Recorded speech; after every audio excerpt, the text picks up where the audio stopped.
Bonjour tout le monde, c'est Christophe, passion de l'énergie. Donc pour ceux qui ne connaissent pas, je suis un petit artisan passionné des énergies vertes.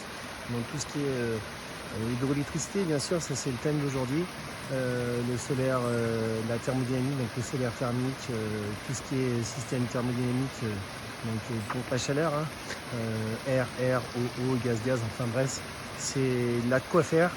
Et voilà, donc aussi la partie photovoltaïque, hein. Aujourd'hui on est même sur du stockage, sur des systèmes hybrides et tout ça, ou de l'autonomie sur refuge, sur site isolé. Donc là, le thème d'aujourd'hui, c'est donc la partie 1 des travaux. Donc ça y est, j'attaque. Donc je remercie, donc là je commence, hein, je remercie l'équipe de la municipalité de Saint-Andéol, donc le maire et ses élus. Merci de m'avoir fait confiance. Aujourd'hui, on est parti sur la finalité du projet, donc la picoturbine qui va aller de 0 à 18 secondes sur 4 canalisations. Donc en fait, je fais évoluer en plus le système. Donc je faisais à peu près 420 watts parce que j'étais pas capable de prendre plus que 5 litres secondes. Pourquoi? Parce que ici on a le trop plein. Donc moi je prenais 5 litres secondes sur mécanisation. Ici vous avez la bus qui traverse et ici vous avez le départ du cours d'eau. Donc là je vous montre. Ça c'est le départ du cours d'eau. Et ici on a un drain. Donc là voilà. Donc là ici le drain il est là. Il passe sous le véhicule et là vous avez le bâtiment. Et en gros, ce drain était bouché par les queues de renard. Donc en fait, il traverse là sur la route, là sous véhicule, et il passe dans la buse. Et ce drain, j'ai essayé de le déboucher, donc j'ai une racine dans le drain. Et malheureusement, au-dessus de 5 litres seconde, le local technique, les eaux montaient, et c'était impossible de turbiner plus que 5 litres seconde. Donc 5 litres seconde, j'étais à peu près à 420 watts de production à l'heure. Et ces 420 watts, j'arrivais à mettre le site autonome en énergie, donc sur la partie traitement UV. Donc autonome, un grand mot, hein. J'ai une pompe de gavage qui turbine de temps en temps, enfin qui surpresse le réseau de Préclos. Donc je vous montre Préclos. Donc ici vous avez le réservoir et le lotissement de Préclos qui est au même niveau, donc sans pompe de gavage, sans surpresseur, impossible d'avoir la pression au robinet. Donc là en gros, on a fait la tranchée, donc c'était à fin novembre. J'ai commandé l'intégralité des fournitures donc, pour se faire livrer. Donc au niveau de la turbine et tout ça, ça aucun problème. Donc c'est Kit Elecshop qui avec les systèmes de turbine Mot Énergie. Donc là au niveau de génératrice, Pelton, injecteur, ça aucun problème. J'arrivais à me faire fournir. Donc les fournitures je les ai eues très rapidement. Par contre, tout le reste, les onduleurs et tout ça, et ben ça a été les coffrets AC, DC et tout ça. Les fournitures, c'est compliqué et il a des délais d'attente. Donc là, ils m'ont validé le projet. Donc la municipalité m'a validé le projet avec un système, donc ça va être hybride. Donc deux systèmes autonomes, bien sûr. Un système hydroélectrique et un petit peu de photovoltaïque. Donc malgré les rendements qui ne sont pas extraordinaires, on connaît le photovoltaïque. On va avoir deux modules de 410 watts crête sur le bâtiment qui partiellement en journée de belle luxmétrie, on serait capable d'alimenter une toute petite partie de nos besoins. Et là vous avez donc la tranchée et voilà, donc le projet se finalise donc avec 4 canalisations qui seront toutes indépendantes. Donc un injecteur variable sur le premier débit sur la turbine. Donc pour la première injection, sera sur un injecteur variable. Et les 3 autres canalisations seront pilotées avec des contacteurs flotteurs qui seront dans la partie bassin du captage. Donc au niveau du captage, vous avez le bac des trop-pleins. Et ce bac des trop-pleins, on va avoir 4 canalisations qui arrivent à l'intérieur avec 3 flotteurs. Et ces 3 flotteurs seront pilotés avec des vannes. Donc les 3 flotteurs piloteront des vannes motorisées qui seront dans le vide sanitaire et qui alimenteront les 3 injecteurs suivant le premier. Et on arrivera à suivre la variabilité de la source. Donc c'est plutôt excellent, hein, parce qu'en gros, la source elle a d'énormes variabilités. On peut passer de 2 litres à 8 litres seconde en 72, 48, entre 48 et 72 heures, on est capable d'avoir d'énormes débits. Pourquoi? Parce que c'est des sources karstiques. Donc là, je vous montre. Donc là, on est sur le balcon S du Vercors. On a d'énormes surfaces de captage. Et dès qu'il pleut, dès qu'on a des précipitations ou la neige qui fond et tout ça, on a d'énormes variabilités. Et c'est pour ça que je place bien sûr 4 canalisations. Donc pour les professionnels de l'hydroélectricité, vous pourriez me dire, mais Christophe, tu aurais pu tirer une grosse conduite, mettre un automate et piloter à la pression l'ouverture de ton injecteur et tout ça. Oui, mais à quel prix? C'est ça le problème. C'est présenter un projet, présenter une technicité, présenter la finalité du projet, présenter une rentabilité. Et aujourd'hui, là, on a fait à des coûts réduits un système qui est autonome en énergie et on va même en réinjecter. Donc, pour l'instant, je ne m'avance pas trop, hein, mais théoriquement, avec les 4 canalisations, si j'arrive à bien régler mes injecteurs sur ma turbine et tout ça, je serai capable de faire 1800 watts crête sur ce site avec 15 litres secondes, 16 et 17 litres secondes, suivant mes canalisations, suivant ce que j'arrive à passer en litrage par mes conduites et la perte de charge. Donc je connais la perte de charge, hein, sur une seule conduite, on a 28 mètres 30 de chute brute et on a 2 barres 2 sur la turbine. Donc 2 barres 2, je faisais 380 watts. Donc si on suit la logique, je ferai 4 x 4, 16. Hein, donc je ferai 1600 watts. Mais je ne vends pas de la peau de l'ours avant de l'avoir tué. Écoutez, pour l'instant, on avance le projet comme ça.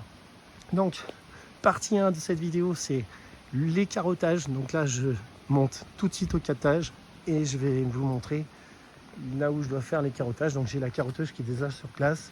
Là, je vais vous monter le traitement UV. Allez, j'attaque parce que là, il y a un peu de boulot. Donc voilà, je remercie toujours Bastien. Bastien, il est venu avec une mini-pelle. On n'a pas pris la pelle araignée. Donc il m'a fait les 93 mètres linéaires en une matinée. Et là, maintenant c'est à moi de bosser. Il faut que je place mes 4 canalisations. Mes fils de contact, hein, qui vont piloter les vannes motorisées. Là, ça fait vraiment du boulot. Je ne sais pas si vous voyez, mais tous ces PE en travers et tout ça sur toute cette montée, ça fait peur. Parce que là, en gros, on a 2 tuyaux là, de 100 mètres qui sont sortis de tranchées. Enfin bref, il faut tout je place tout ça, mais c'est pas 2 tuyaux, mais 4 tuyaux à placer.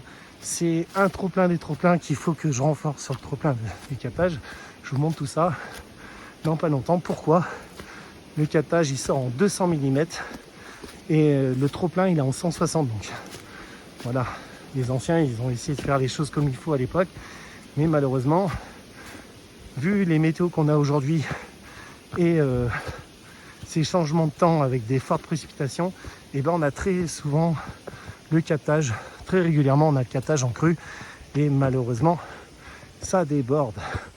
Donc on va renforcer aussi l'écoulement de trop plein. Donc ma picoturbine prendra à peu près 4 litres seconde. Donc 4 litres seconde, 14 litres seconde. Et là voilà, donc là écoutez, là vous avez le trop plein. Donc là pour l'instant on arrive avec le tuyau qui est ici. Donc ça c'est le trop plein des trop plein, c'est ce que je dois turbiner. Et là vous avez le traitement UV. Donc là voilà, donc c'est le réservoir et la partie stockage. Et là vous avez le traitement UV. Et c'est ça qui consomme à peu près 350 watts à l'heure. Et grâce à la petite turbine, j'annule cette consommation.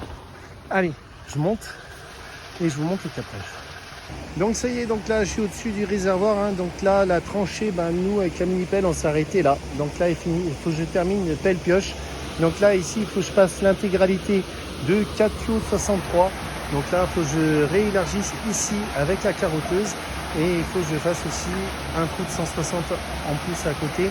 Donc j'ai 2 coups de 160 à faire en plus pour passer mes canalisations de 63 et ma canalisation de trop-plein et trop-plein pour renforcer le trop-plein. Pourquoi? Parce que on a un trop-plein de 160 béton.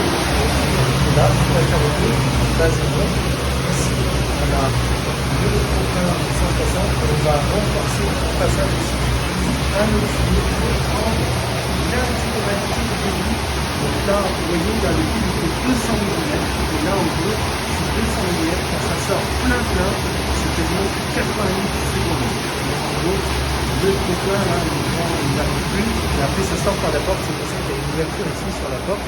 Et même un petit clapet. Plus tard, on va avoir un clapet qui sera motorisé. Et quand on aura de portes de si vraiment les écoulements saturent ou vice-versa, on a quand même en secours ce fusible qui peut s'ouvrir en cas de forte crue sur la source. Donc là j'attaque le carottage Mais voilà, donc c'est parti, j'ai l'électricité, j'ai tout ce qu'il faut. Là, je vais ouvrir et retirer mes décanisations. Et voilà, j'attaque la carotteuse. Là, le carottage, là, on a quasiment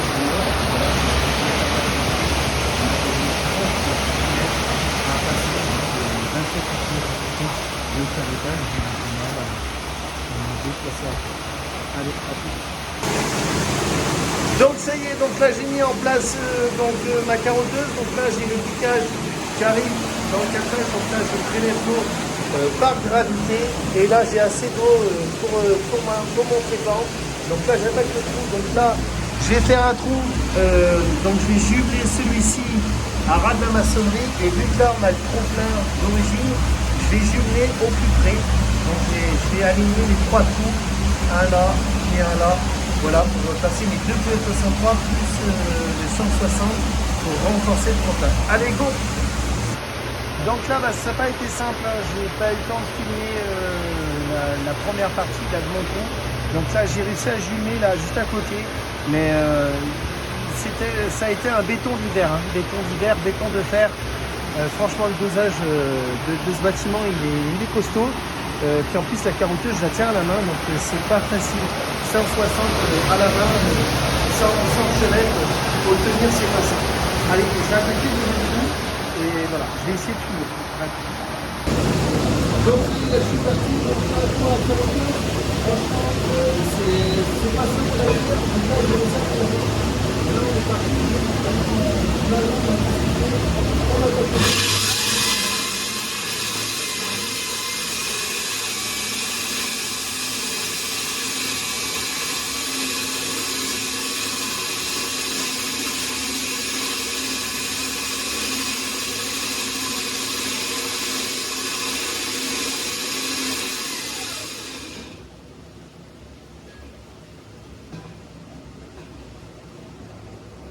Ça y est, mission carottage terminée. Donc ça y est, j'ai mes 3 trous bien alignés. Donc ici, je vais avoir le complément de trop-plein des trop-plein pour renforcer celui qui est en béton. Donc là, on aura un 160 et mes 4 pilotes de 63 qui vont passer là. Donc c'est parfait, ça marche, ça fonctionne. Voilà, donc là j'ai mes 3 carottes de 63. Et voilà, donc là c'est parti. On continue les travaux. Donc merci de me suivre. Pour ceux qui ont regardé la vidéo jusqu'au bout, merci si vous n'êtes pas abonné, merci de vous abonner. Merci de me soutenir sur des petits projets comme ça en énergie verte, les trop-pleins perdus de nos résurgences. Et il ne faut pas oublier que la petite énergie, c'est celle de demain. Il ne faut pas la négliger. Donc merci de me mettre un pouce vers le haut.